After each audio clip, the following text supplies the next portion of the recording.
Welcome back to my channel learn with Richa. आज हम कक्षा 8वीं के अध्याय 9 क्षेत्र मिति के एट ग्रेड अभ्यास पुस्तिका के कुछ महत्वपूर्ण प्रश्नों को हल करते हैं। आइए, सबसे पहला प्रश्न है, यदि घन की भुजा को उसकी मूल भुजा से 10 गुना बढ़ा दिया जाए तो उसके आयतन में क्या परिवर्तन होगा। तो सबसे पहली बात, घन का आयतन कितना होता है। तो घन का आयतन क्या होता है, घन का आयतन होता है भुजा गुणित भुजा गुणित भुजा, है ना, मतलब भुजा का क्यूब, भुजा का क्यूब, है ना। अब यहाँ पर दिया है कि घन की भुजा को उसकी मूल भुजा से 10 गुना बढ़ा दिया जाए। तो सबसे पहले मान लीजिए, माना कि घन की भुजा की लंबाई कितनी है, x, कितनी है, x, है ना। माना घन की भुजा की लंबाई क्या है, x। अब प्रश्नानुसार क्या हो जाएगा, हम उसको क्या कर देते हैं, उसकी मूल भुजा से, ये जो मूल भुजा है उससे 10 गुना बढ़ा देते हैं। तब आयतन निकाल लीजिए। अब भुजा क्या हो गई है, 10, तो यहाँ रख दीजिए भुजा में मान 10x का होल क्यूब, कितना हो गया। तो ये मूल भुजा की कितनी हो गई है, मूल भुजा, उसका आयतन जो है, ये जो आयतन है मूल भुजा का 1000 गुना होगा। तो इसका राइट आंसर होगा ए, क्या होगा, ए। ठीक है, अब हम अगले प्रश्न की ओर बढ़ते हैं। यदि 1 घन मिलीलीटर किसके बराबर होता है, 1 घन मिलीलीटर। तो सबसे पहले हमें पता होनी चाहिए, हमको मिलीलीटर को सेंटीमीटर में परिवर्तित करना है। तो 10 मिलीमीटर बराबर होता है 1 सेंटीमीटर, क्या होता है, 1 सेंटीमीटर। 10 मिलीमीटर जब मिलेंगे तो क्या होगा, 1 सेंटीमीटर होगा। अब तो हमें इसे सेंटीमीटर में परिवर्तित करना है, तो 1 मिलीमीटर बराबर हो जाएगा 1/10 सेंटीमीटर। तो किसकी बात हो रही है, घन की, तो 1 घन सेंटीमीटर की बात हो रही है। 1 घन मिलीलीटर, तो 1 का घन क्या होगा, 1 ही होगा, है ना।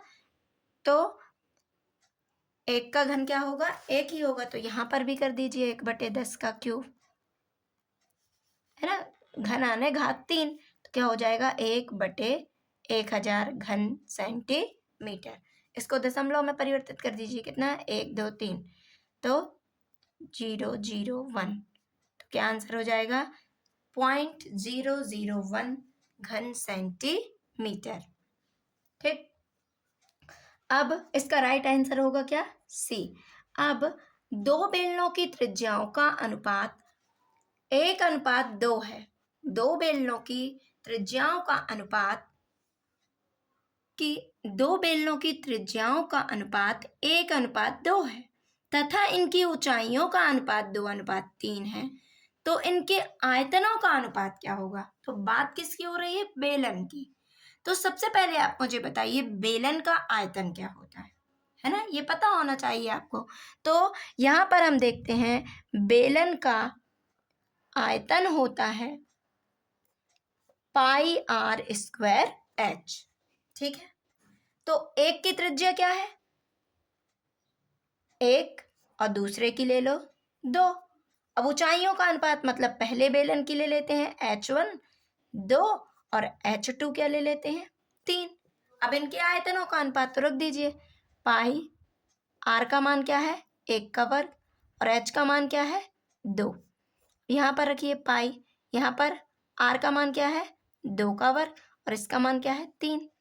अब देखिए, पाई से पाई कैंसिल, 1 की घात 2 आने 1, तो 2 एकम 2, और 2 दूनी 4, 4 तिया 12, 2 एकम 2, 2 छक्का 12। क्या आंसर आया, 1:6। मतलब इनके आयतनों में अनुपात क्या होगा, 1:6। हमारा राइट आंसर होगा 1:6। अब अगले प्रश्न की ओर बढ़ते हैं। एक समचतुर्भुज के 2 विकर्णों की लंबाई क्रमशः 30 सेंटीमीटर और 16 सेंटीमीटर है, तो इसका क्षेत्रफल कितना होगा। तो समचतुर्भुज मतलब क्या होता है, जिसकी चारों भुजाएं बराबर होती हैं। तो क्षेत्रफल की बात हो रही है, तो समचतुर्भुज का क्षेत्रफल क्या होता है? समचतुर्भुज का क्षेत्रफल बराबर होता है 1/2 गुणित विकर्णों का गुणनफल। 2 विकर्ण होते हैं ना, तो विकर्णों का गुणनफल आसानी से आ जाएगा, आप मान रख दीजिए। विकर्ण क्या है? 20, 30 और 16, तो 1/2 गुणित 30 गुणित 16, 2 एकम 2, 2 अट्ठे 16, 8 तिया 24, और क्या है? सेंटीमीटर में। तो क्षेत्रफल में क्या लगता है? वर्ग, तो सेंटीमीटर स्क्वायर। तो इसका आंसर हो जाएगा 240 सेंटीमीटर स्क्वायर। ठीक, अब देखिए आगे के प्रश्न में, यदि एक घनाभाकार टंकी जिसमें ढक्कन नहीं है की लंबाई 1 मीटर, चौड़ाई 1 मीटर और गहराई 2 मीटर है, तो टंकी का पृष्ठीय क्षेत्रफल ज्ञात कीजिए। सबसे पहली बात, जैसे हम बात कर रहे हैं घनाभाकार टंकी है, तो हम घनाभ में कितने फलक होते हैं? 6। तो पहली बात हमें क्या पता होना चाहिए? घनाभ का संपूर्ण पृष्ठीय क्षेत्रफल। तो घनाभ का संपूर्ण पृष्ठीय क्षेत्रफल होता है, क्या होता है? 2 गुणित लंबाई गुणित चौड़ाई धन चौड़ाई गुणित ऊंचाई धन ऊंचाई गुणित लंबाई। अब बात करते हैं हम किसकी? तो जब कितने फलक हैं उसमें, एक ऊपर का पृष्ठ नहीं है ना, तो कौन सा नहीं होगा? आपके जैसे हम बात करते हैं माचिस के डिब्बे की, है ना, तो यदि हम ऊपर का ढक्कन अलग कर दें, है ना, तो उसमें लंबाई और चौड़ाई क्या हो जाएगी? कम हो जाएगी। तो ये क्या हो जाएगी? तो अभी एक कम हो जाएगी, तो इसको लिख लो LB धन, और इन सब में ये तो 2 2 रहेंगे। ठीक, अब L लंबाई का मान क्या है? 1, चौड़ाई का मान क्या है? 1, है ना। अब चौड़ाई का मान क्या है? 1, ऊंचाई का मान क्या है? 2।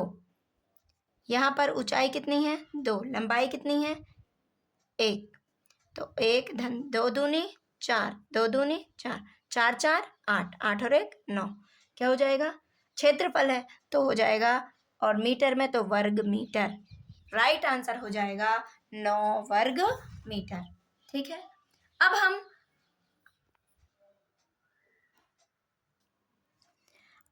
अब अगला प्रश्न है, ऐसे घन की भुजा ज्ञात कीजिए जिसका पार्श्व पृष्ठीय क्षेत्रफल 600 सेंटीमीटर स्क्वायर है। तो ध्यान दीजिए, यदि आप पार्श्व आना होता है वक्र पृष्ठ, तो आप यदि पार्श्व पृष्ठ निकालना चाहते हैं तो इसके लिए क्या होगा? सूत्र 4L स्क्वायर। लेकिन यदि हम सॉल्व करेंगे तो 4L स्क्वायर से सॉल्व करना, और यदि संपूर्ण पृष्ठीय क्षेत्रफल करेंगे तो 6L स्क्वायर से। तो आइए हम संपूर्ण पृष्ठीय क्षेत्रफल निकालते हैं, है ना। तो ऐसे घन की भुजा ज्ञात कीजिए जिसका संपूर्ण पृष्ठीय क्षेत्रफल क्या हो? 600 सेंटीमीटर स्क्वायर है। तो देखिए, तो लिखोगी घन का संपूर्ण पृष्ठीय क्षेत्रफल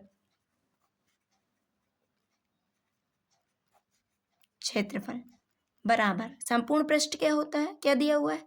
600। तो हम सूत्र क्या होता है इसके लिए? 6L स्क्वायर बराबर 600, है ना। अब भाग दे दीजिए, 6 एकम 6, 6 एकम 6, कितना आ गया? 100। L स्क्वायर बराबर 100, तो L स्क्वायर बराबर 10 का वर्ग। जब घाते समान है तो आधार भी समान होंगे। L बराबर 10, तो कितना हो जाएगा? L बराबर 10 सेंटीमीटर, ये हो जाएगा आंसर। अब यदि पार्श्व पृष्ठीय पूछ रहा है तो पार्श्व पृष्ठ आना होता है वक्र पृष्ठ, है ना, तो उसके लिए पार्श्व पृष्ठीय क्षेत्रफल बराबर कितना है? 600। तो ये होता है घन का 4L स्क्वायर, क्योंकि पार्श्व में ऊपर और नीचे की भुजाएं क्या हो जाती हैं? छोड़ दी जाती हैं, है ना, किनारे वाले पृष्ठों के निकाले जाते हैं। तो ये हो गया 600। तो इसके लिए हो जाएगा, काटो, 4 एकम 4, 4 एकम 4, कितना बचा? 2, 4 पंचे 20, ये हो गया। L स्क्वायर बराबर 150, तो L बराबर हो जाएगा √150 सेंटीमीटर, ये आंसर होगा। ठीक, यदि आपसे ऐसा काटते नहीं बन रहा है तो आप एक बात ध्यान दीजिएगा, ये गुणा में है तो इस 6 को यहाँ भाग में ले जाइएगा, फिर आप वही चीज पा लेंगे। अब आगे प्रश्न की ओर बढ़ते हैं। एक समचतुर्भुज का क्षेत्रफल 24 सेंटीमीटर स्क्वायर है ना, समचतुर्भुज का क्षेत्रफल, और एक विकर्ण की लंबाई कितनी है, 8 सेंटीमीटर। तो दूसरे विकर्ण की निकालिए। तो अभी इस टाइप के हमने प्रश्न किए थे। तो सबसे पहले समचतुर्भुज का क्षेत्रफल बराबर, है ना, क्या दिया हुआ है, समचतुर्भुज का क्षेत्रफल बराबर 24 सेंटीमीटर स्क्वायर। अब सूत्र क्या होता है समचतुर्भुज का, यही लगा दीजिए, 1/2 गुणित विकर्णों का गुणनफल। विकर्ण कितने हैं, 2, है ना, इसलिए लिखा हुआ है, गुणित 24। तो 1/2, एक विकर्ण का मान कितना है, 8, दूसरे विकर्ण का नहीं पता, तो दूसरे विकर्ण के लिए लिख लीजिए डी, है ना, क्या लिख लीजिए, डी। तो 24, अब क्या है, काटो, 2 एकम 2, 2 चौके 8। अब ये गुणा में है तो इस साइड जाएगा तो क्या हो जाएगा, डी बराबर 24/4, 4 एकम 4, 4 6 24, डी बराबर 6 सेंटीमीटर। अतः दूसरे विकर्ण को इंग्लिश में कहते हैं डायगोनल, इसलिए अपन ने डी मान लिया, है ना। तो दूसरे विकर्ण की लंबाई हो जाएगी 6 सेंटीमीटर।